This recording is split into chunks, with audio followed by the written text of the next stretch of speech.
Hindi nga nakaligtas itong si Chief Espinas sa mga kamay nga nito ni Bong dahil desidido na nga itong si Bong na tapusin na nga ang buhay ni Tanggol at pati na rin si Chief Espinas. Kaya naman ngayon ay nanganganib na nga ang buhay nito ni Chief Espinas dahil panahon na nga upang tapusin na nga sila.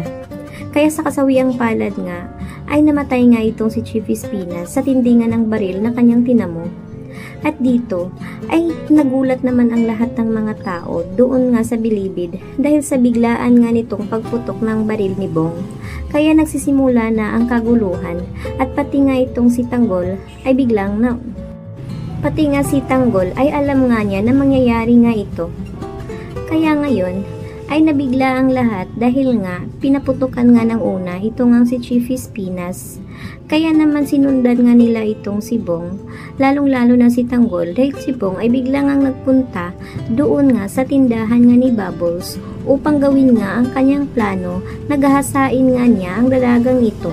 Subalit bago pa ito natuloy ay biglang nga nagpunta itong si Tanggol upang isagip ang buhay nga ni Bubbles at tagumpay naman itong magawa ni Tanggol at tuluyan na rin niyang mapatay itong ang si Bong.